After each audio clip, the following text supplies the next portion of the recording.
기대가 되는 그런 꼭지인 아일랜드 시민들과의 대화를 지금부터 시작하겠습니다.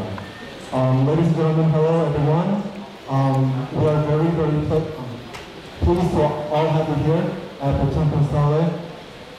This session of our Ziza Badu event of philosophy is a great attention getter.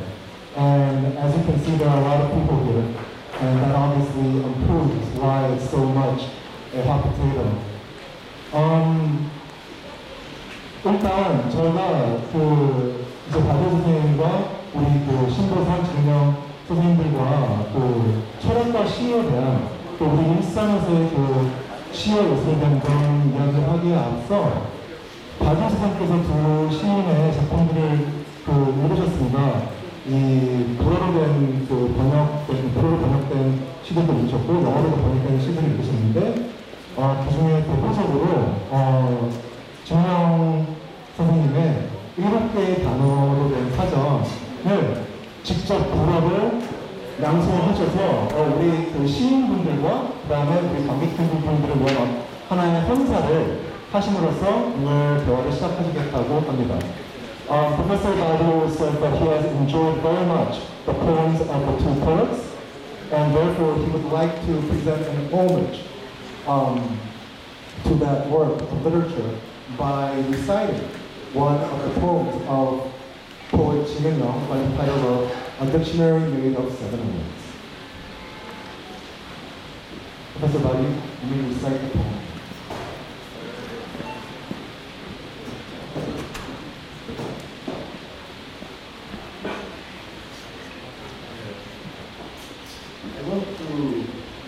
I want to begin by reading the poem in French. Only for him, only for the God, only also to take the passage between one language and another. In poetry, you know, this passage is very difficult. It's very difficult to understand what is a poem when we read it in a translation. Because poetry is also an action, like a sort of music, a sort of musical action in the language itself. But it's only beginning. My last words in French.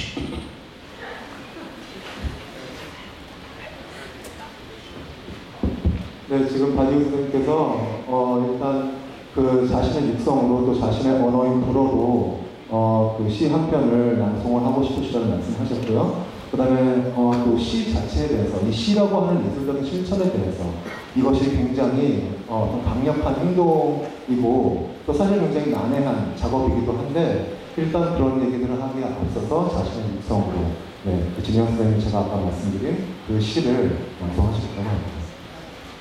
Maybe Jin can read it in Korean just after. 네, 제가 불어로 낭송을 하고 나서 진영 선생님께서 우리말로 또 같이 낭송을 해주시면 Dictionary with 7 words. 네, 7개의 단어로 된 사전을 같이 낭송하면 좋겠다고 권유를 했습니다. Le dictionnaire aux 7 mots.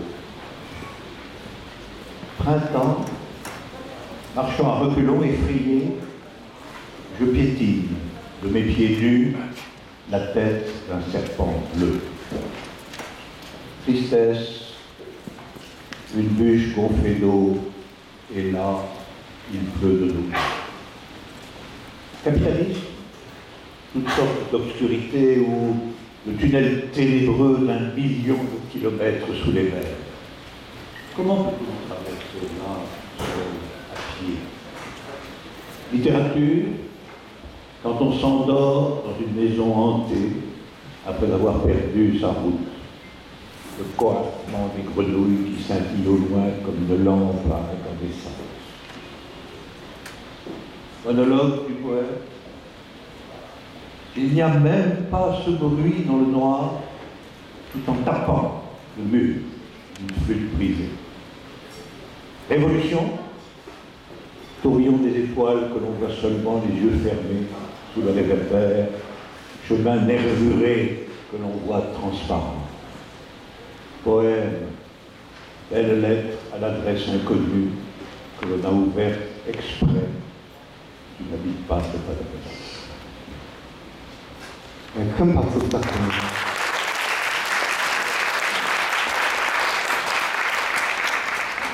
그리고 이거는 우리 토크 바로 전에 바디 선생님의 또 요청이었는데요.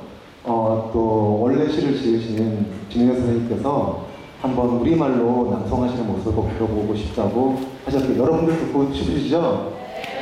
네, 그래서 진현 선생님께서 지금 약간 신보선 시인의 표정을 보면 나 여기 왜 왔지? 약간 이런 표정인데 if you see poet Sinbo선's facial expressions right now, it kind of looks like, why am I here? But the only reason why we're doing this with Jinyoung poet's poem is because of its way. So there's no differentiation whatsoever.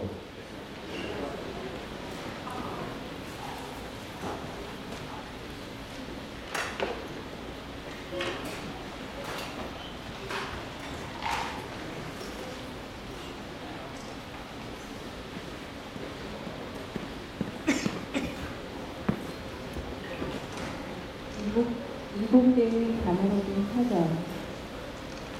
봄. 놀라서 뒷걸음질치다 맨발로 푸른 뱀의 머리를 밟다. 슬픔. 물에 녹은 나무 토막. 그 뒤로 또 비가 내린다.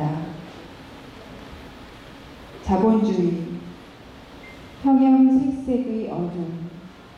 혹은 바다 밑으로 뚫린 100만 킬로의 컴컴한 터널. 여길 어떻게 혼자 걸어서 지나가? 문학. 길을 잃고 흉가에서 잠들 때 멀리서 백열 정부처럼 반짝이는 개구리 울음. 시인의 독백. 어둠 속에 이 소리마저 없다면 부러진 피리로 벽을 탕탕 치면서 혁명. 눈 감을 때만 보이는 별들의 회오리. 가로등 밑에서는 투명하게 보이는 인맥의 길. 시. 일부러 뜯어본 주소불명의 아름다운 편지. 너는 그곳에 살지 않는다.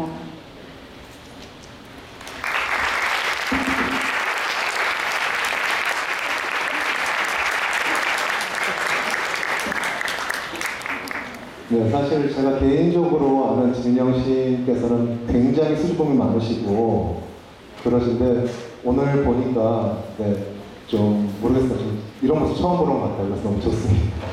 네, 너무 낭송 잘 들었고요. 자, 그러면 지금서부터 이제 본격적으로 저희가 준비한 문제들을 하나씩 짚어볼까 합니다. 첫 번째 이야기거리는 뭐냐면 어쩌면 바디우의 이 저작들, 특히 철학과 시의 연관에 대한 저작들을 읽어보신 분들이라면 아마 이 중에 많을 거라서 예상이 되는데요. 이 첫 번째 주제는 그다지 놀랍지 않을 것 같습니다. 첫 번째 주제가 뭐냐면 대체 철학이라고 하는 이 지성적인 실천과 학술적 실천과 시라고 하는 또 이 예술적 실천, 이 둘 사이에 어떠한 관련이 있는 것인가. 많은 저작들 읽어보시겠지만 그래도 하나의 이번 대화를 준비하는 첫 순서로 저희가 바디우 선생님과 또 우리 두 시인 선생님들께 한번 고견을 듣도록 하겠습니다. The first topic that we will discuss today is something, if you're a reader of Alain Badiou, you're very familiar with. It is that special relationship that Badiou has discussed throughout his works the relationship between philosophy and poetry. Philosophy, academic, poetry, artistic. How are these two related? How does Professor Badiou think about this relationship? And how do our two professors/poets themselves, Professor/poet Shin-Bo-sun and Professor/poet Jin-Young, think about this matter? Professor Badiou, you may begin. The question of relationship between poetry and philosophy is a very complex question. Because at the beginning, we have a sort of conflict, a sort of war between poetry and philosophy. It's the case of Plato, for example. In some books of Plato, we find the idea that poetry must be banished of the city. That poetry is something bad for the correct construction of human life. 일단 일반적으로는 이 철학과 시의 관계는 대단히 복잡한 것이라고 말씀하셨습니다.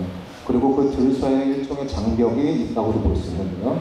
예를 들어 플라톤 같은 경우에는 이 예술이라고 하는 것, 이거는 이렇게 논할 수가 없는 것이다 라고 말을 했지만, 또 우리가 얘기하는 바로는, 특히 바디우 선생님께서 얘기하는 바로는 이 시야말로 어떤 인간성이라고 하는 것을 건축할 수 있는, 구성할 수 있는 하나의 굉장히 훌륭한 양식이라고 보십니다. And at the end, in the contemporary end of the history of philosophy, we have, on the contrary, for example, in the work of Heidegger, something like a profound love for poetry. And the idea that finally poetry is much more profound, much more interesting, much more sensible than metaphysics. 네, 그리고 그 현대 철학, 특히 가장 근래의 철학과 또 시의 관계에 대해서 말씀하고 계신데요.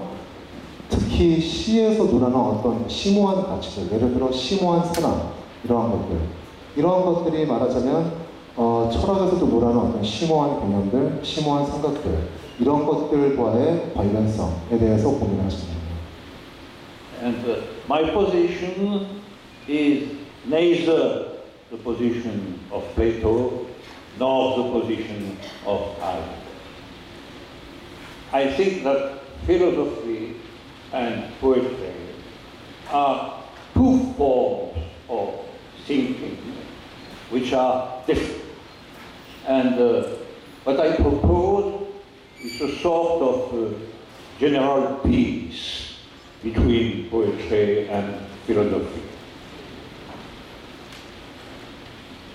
네, 그렇다면 알렌 바디우 나 자신의 입장은 구체적으로 어떻게 되느냐 할 것 같으면, 네, 플라톤의 그 생각과 그 다음에 현대 철학의 생각 둘 다에 반대하신다고 합니다.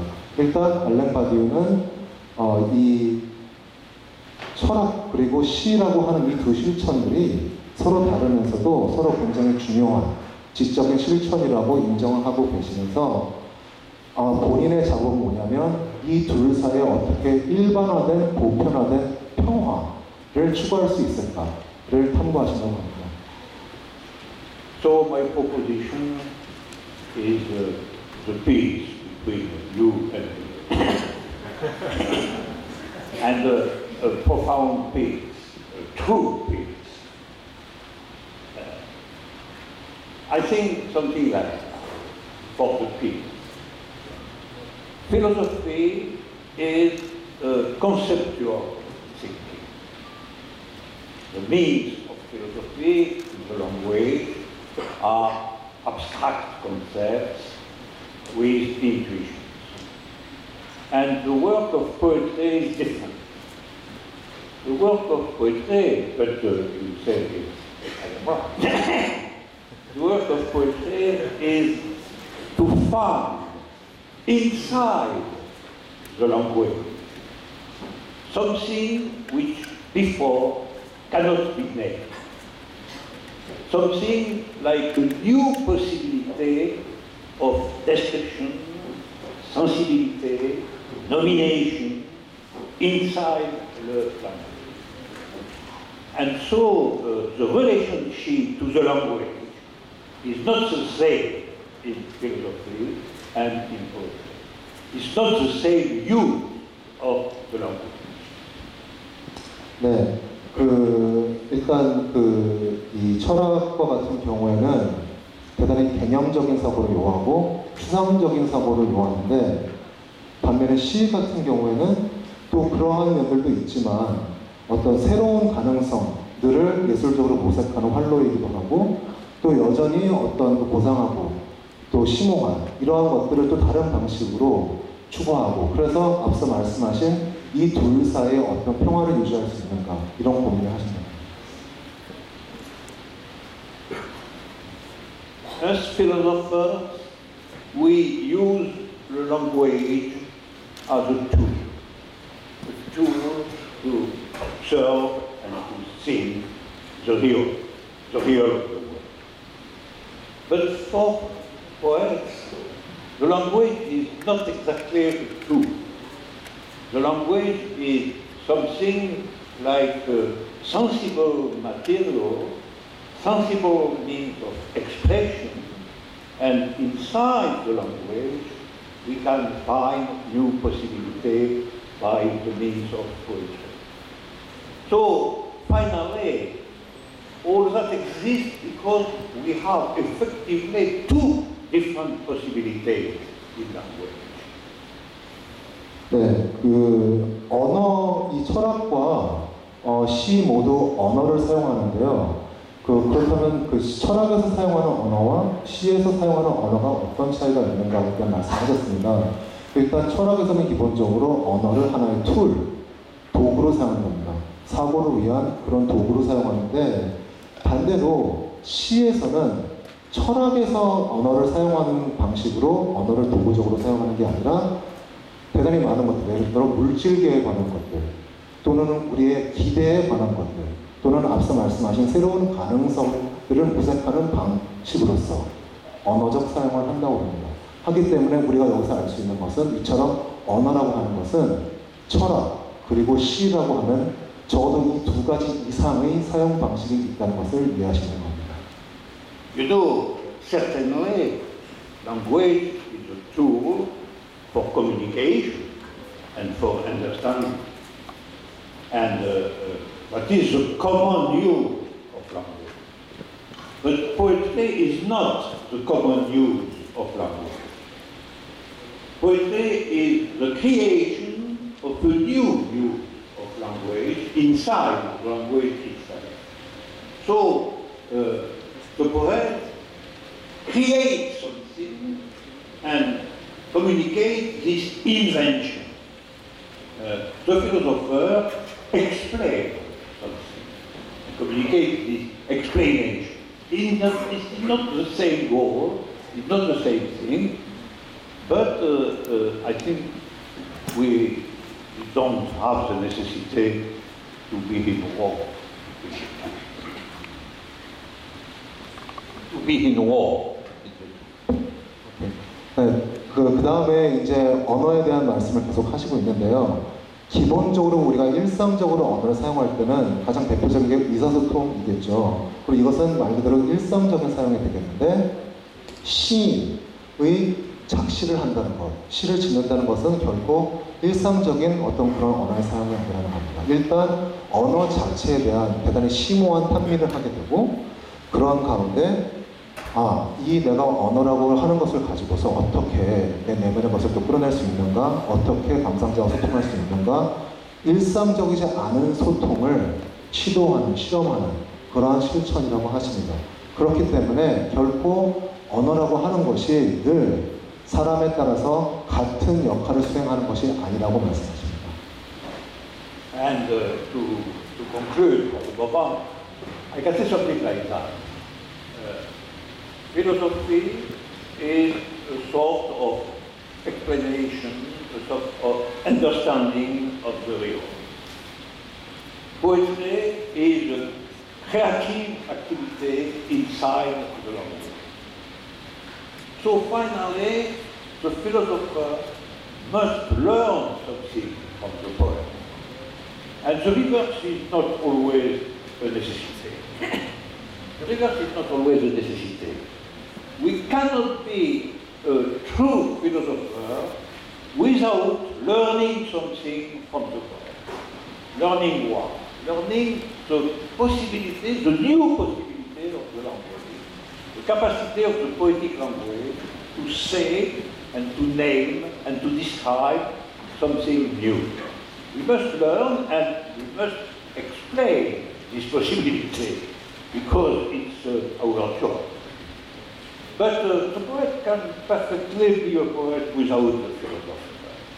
And it is why Plato was in disagreement with poetry.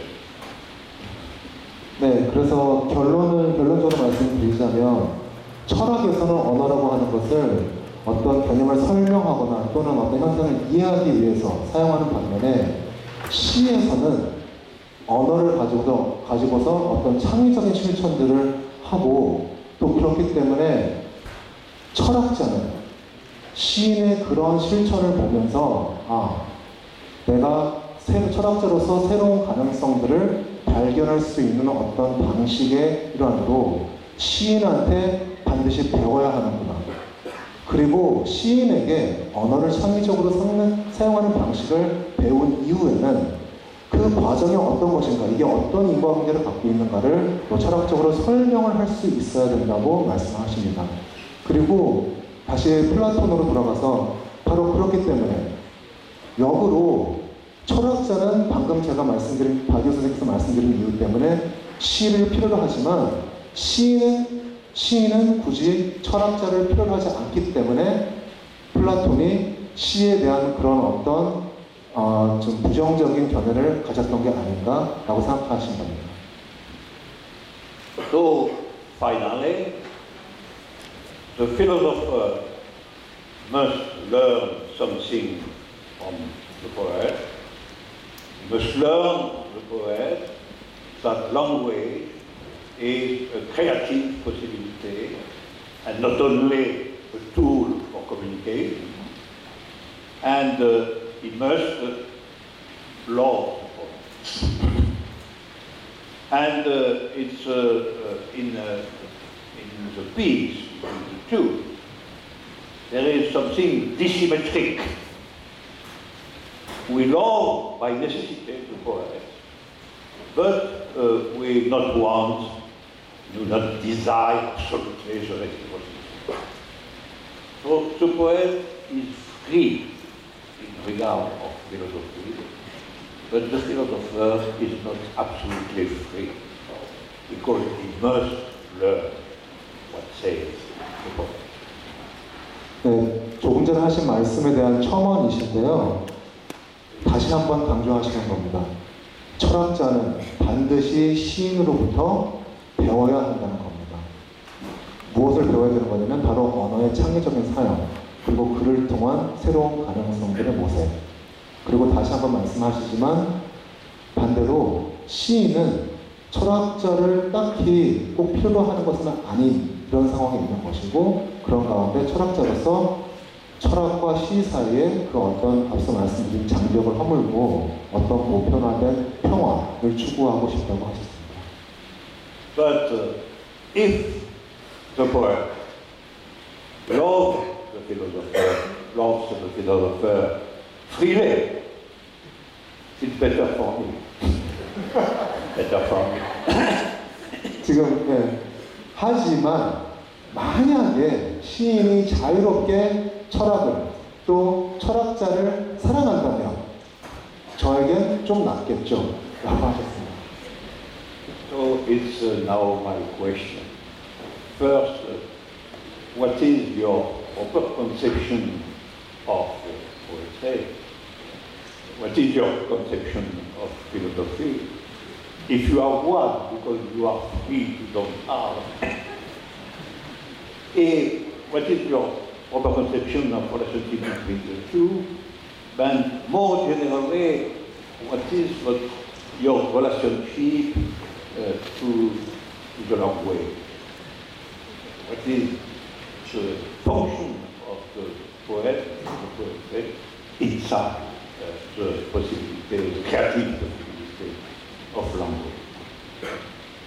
Any question of the philosopher? 네, 그래서 이렇게 이제 그 선생님 본인의 철학과 시에 대해 관계에 대한 본인의 견해를 말씀하신 다음에 지금 두 시인께 질문을 하셨죠. 첫 번째는 뭐냐?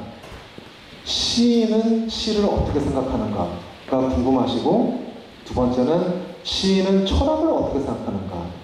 혹시 시인은 정말 자유롭게 사고를 하기 때문에 이런 생각들로부터 자유로운가? 그리고 마지막으로 시인이 갖고 있는 언어의 창의적 실천, 이것이 구체적으로 어떤 것인가? 두 시인의 견해는 이것에 대해서 어떠한가를 물으셨습니다. 굉장히 그 자유로운 사고를 하시는 두 시인께 너무나 쉽거나 너무나 어려운 질문이 아닐까 생각이 드는데요. 두 분 중에 먼저 네, 신보선 시인께서 답변하시겠습니다. 사실은 진은영 시인이 먼저 대답하는 게 맞는 게, 왜냐하면 진은영 시인은 철학을 전공을 하셨고 저는 철학을 전공하지 않았기 때문에. You know, if you think about it, actually this question should go to Jin Eun-young or Eun-young because her major is philosophy and mine is not. 하지만 은영 씨가 좀 생각할 시간을 가지시라고 제가 먼저 헛소리를 하겠습니다. But I want to give my friend Eun-young some time to think about this question. So while she thinks about it, I will give you some nonsense. 시를 어떻게 생각하시냐라고 이제 바디우 선생님께서 질문을 하셨는데, 사실 저도 스스로 생각하는 시를 쓸 때마다, 시에 대해서 생각할 때마다 시가 뭘까라는 질문을 스스로에게 하곤 합니다. The first question was, what is poetry to a poet? And I find this question very interesting because I myself as a poet always ask this question to myself, especially when I create my own poems. 그런데 대답은 이렇습니다. 시인은 시가 무엇이다라는 것에 대한 자기 정의, 즉 자기 자신만의 시론을 갖고 있어야 한다고 생각을 합니다. To begin with, I want to say that any poet should have a own theory of his or her own poetry. What is poetry to me? 하지만 소위 그 시론이라고 하는 것이, 그것이 하나의 또 하나의 구속, 하나의 개념으로서 시인을 구속하면 안 된다고 생각을 합니다. However, at the same time, I believe this quote, theory on poetry or philosophy on poetry, what is my personal philosophy on poetry, unquote, these kind of concepts should not imprison the poet himself or herself. 그래서 저의 해결책은 시론을 생각했다가 그것을 자꾸 망각하는 겁니다. Therefore, my solution is I first think of my own theory on poetry, and then I continuously try to forget it. Yes, maybe he refuses the peace. It's not exactly along the line of the peace with philosophy. 만약에 그게 사실이라면 제가 앞서 말씀드린 시와 철학 사이의 평화, 협정에는 상당한 곤란한 면이 있겠네요. 라고 하셨습니다. Maybe you assist at the beginning of a new war. Maybe you assist at the beginning of a new war. 아마도 여러분들은 새로운 전쟁의 서막을 보고 계시는지도 모르겠습니다. 네. 하지만 제가 평화주의자이기 때문에 But I'm for peace. I'm a peaceful person. 네, 끝까지 싸우지 않습니다. 다시 시에 대한 이론, 개념을 끊임없이 초대합니다. 제 작업으로. 하지만 잊고 초대하고 어쩌면 전쟁과 평화의 끊임없는 어떤 왕복, 진자운동일 수도 있겠습니다. So therefore, I always actually think about what poetry is to myself as a poet.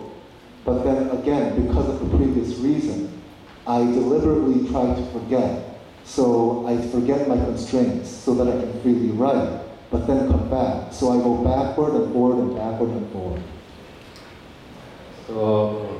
전쟁과 평화의 반복 속에서 저는 시를 생각하고 시를 씁니다. Therefore, I always think of war and peace, this continuously, and in that situation, embedded in that situation, I write my poems. 제 헛소리는 여기서 끝내고 시간이 충분히 드린 것 같은데 진은영 시인의 말을 듣겠습니다. Enough of my nonsense. Now I'll give the microphone to 진은영. 네, 이제부터 떨리네요. Yes, you previously said I get nervous in these kind of situations, and now is the time. 제가 19살 때 대학에 한번 떨어지고 여기 시에도 썼는데 동사무소에 취직을 했습니다. 그런데 거기서 이제 동료 직원이 너는 꿈이 뭐야? 이렇게 물었는데 제가 시인이라고 말했거든요. 언니 저는 굉장히 훌륭한 시인이 되고 싶어요. 그랬더니 그래서 내년에 저는 문화국문과에 지원을 하려고 해요. 했더니 너 훌륭한 시인 되려면 철학과에 가야 해 라고 말을 해서 철학과에 왔습니다. 그래서 지금 철학을 공부하고 박사까지 했는데 그 언니 말이 맞았다. 저는 이렇게 생각을 합니다.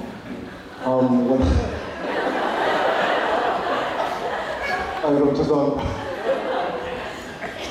When I was 19 years old, I applied for college, but I failed. So I had 1 year to do something else before reapplying to college. And during that 1 year, I worked at a small local government office.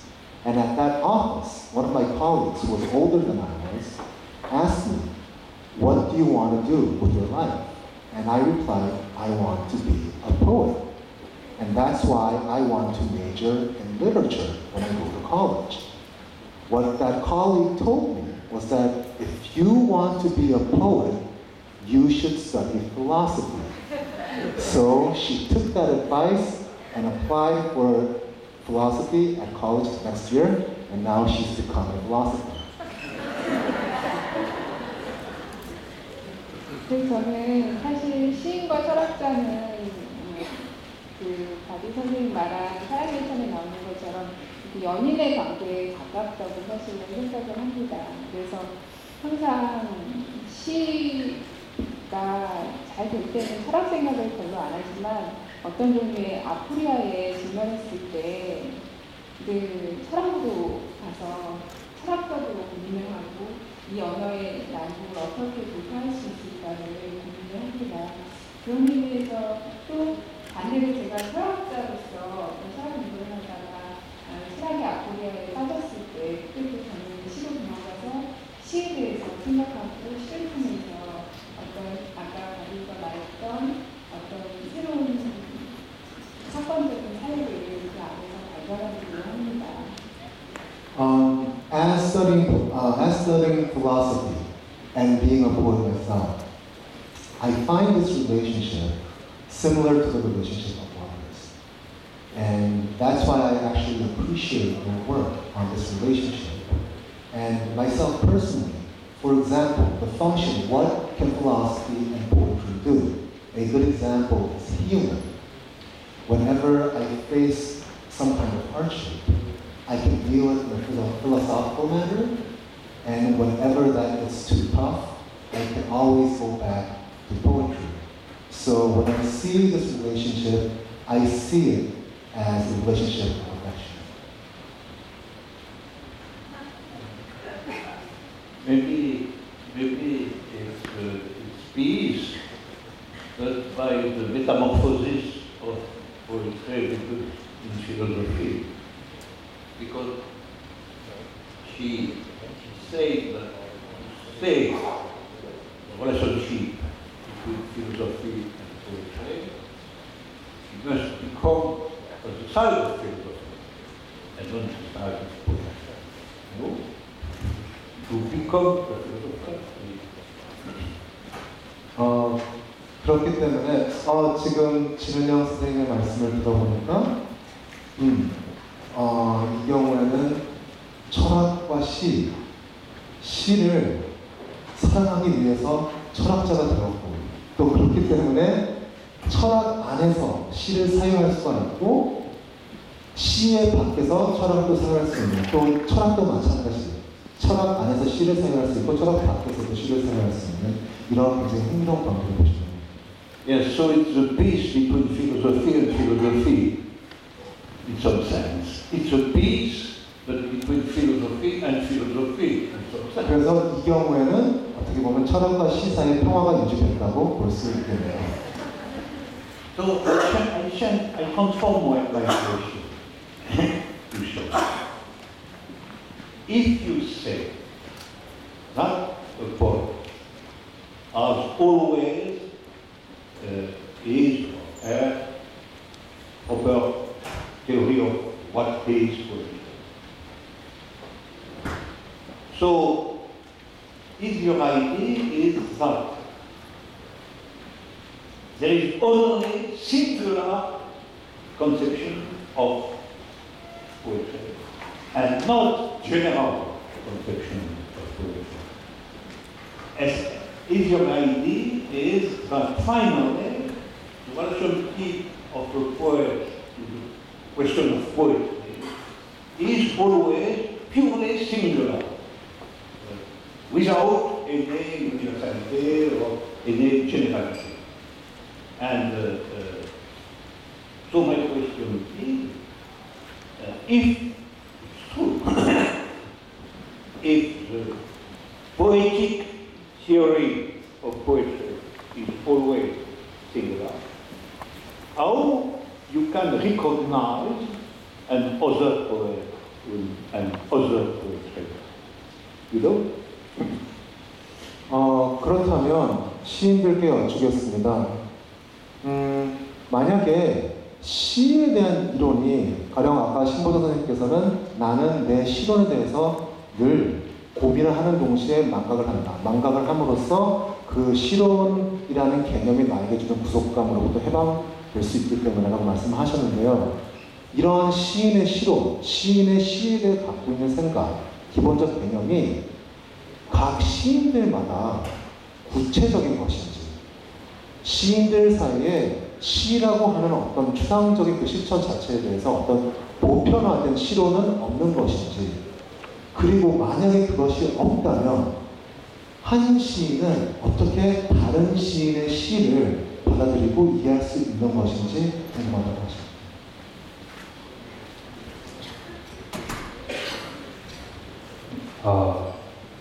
예상치 않은 질문인데 좀 시간을 가지고 생각을 해보시고요. 저는 지금 딱 드는 생각이 이렇습니다. 만약에 일반화된 이론이라면 일반화라고 하는 것은 다양한 여러 시들 속에서 제가 어떤 보편 일반적인 공통의 요소들을 추출해서 그것으로 시는 무엇이다라고 정의를 해야겠죠. 일단 제가 지금 두어하도록 하다 보니까 죄송합니다. Excuse me.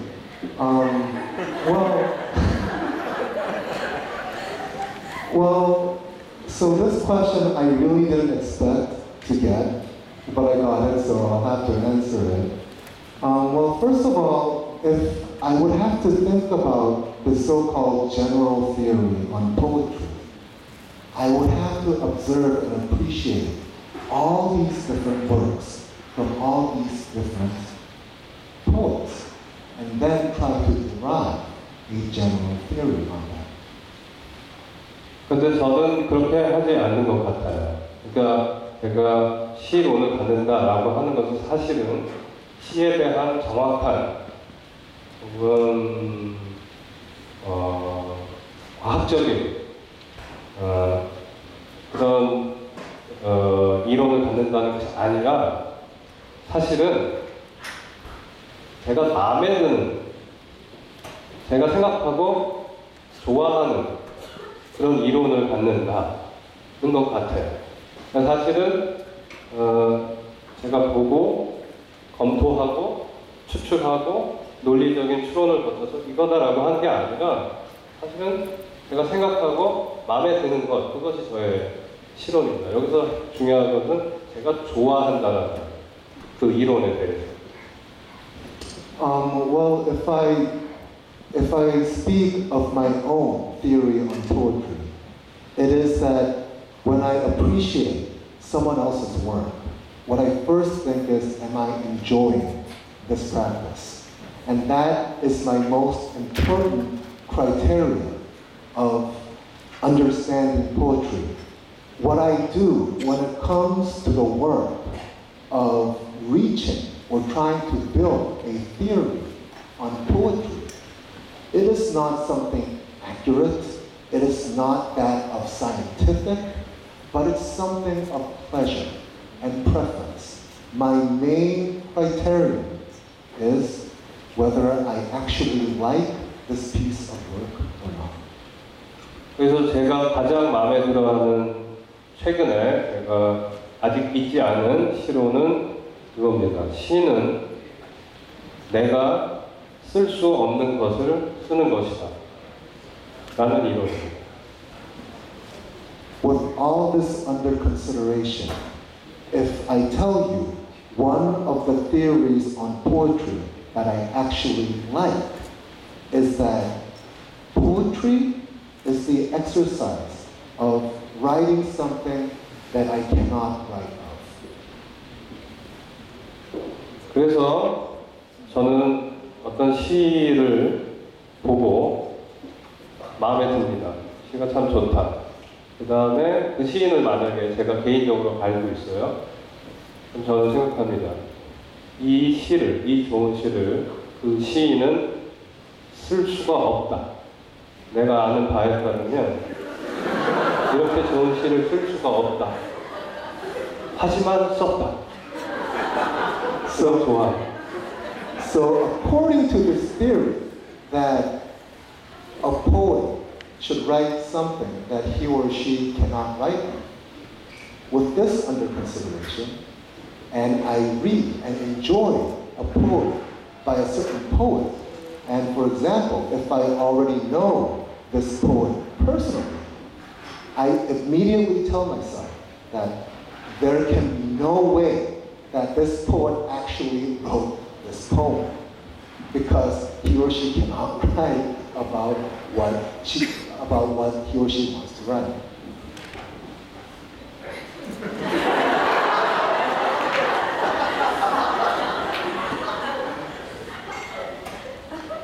If I read your magnificent poem we have here about the 23 human, I see that I don't know if it's a part of your conception. But I see that there is a close relationship between your poem and concrete social events. So, is it a part of your absence of theory of poetry to think that poetry has something like a collective responsibility, a duty to speak of social or political problems?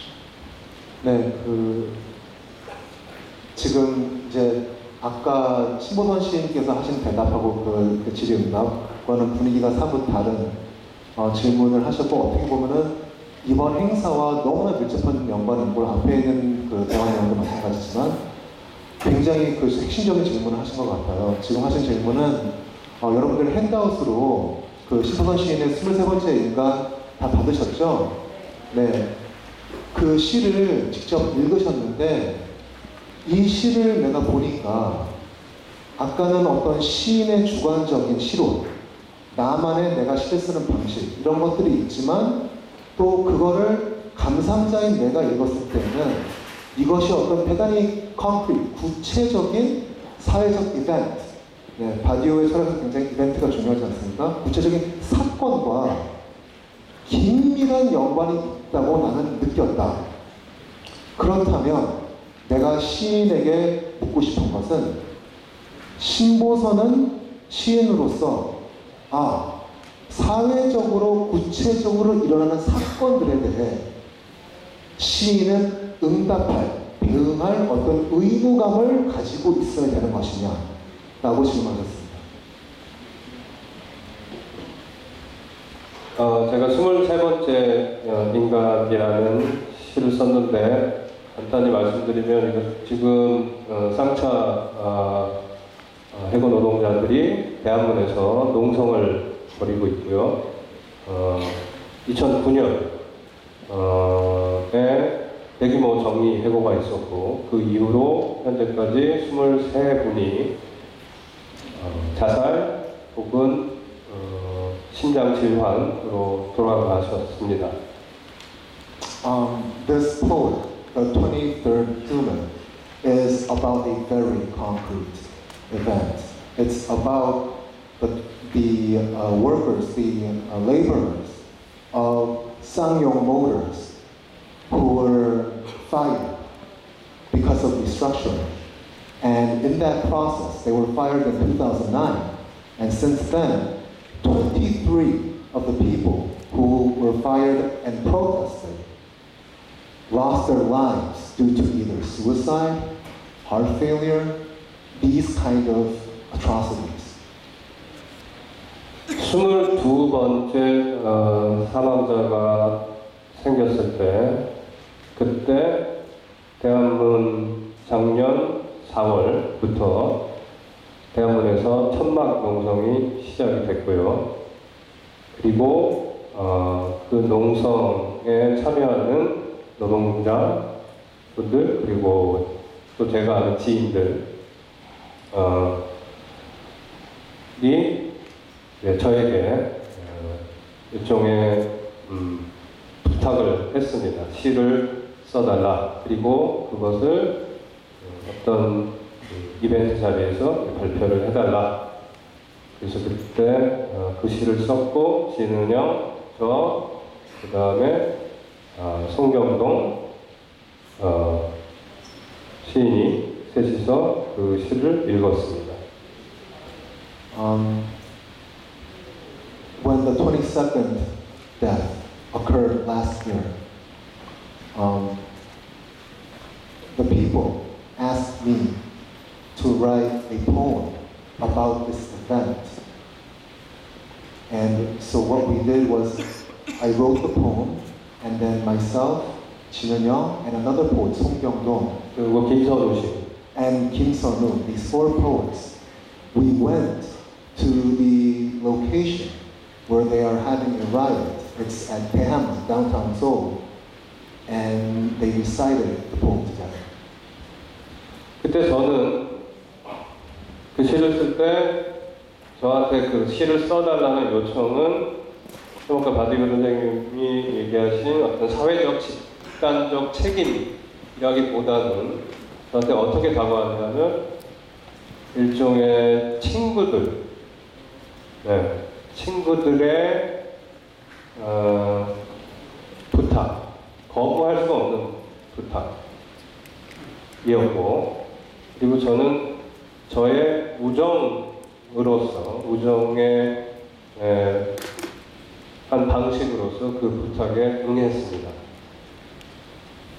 When I got that request from the people, what went through my mind was not something like a responsibility, but more like friendship. It was as if these people, human beings, asking me to do a favor for them, and I felt a strong friendship in that process. So, to your question of social responsibility as a poet, I would have to say, for this particular poem, it was more of friendship.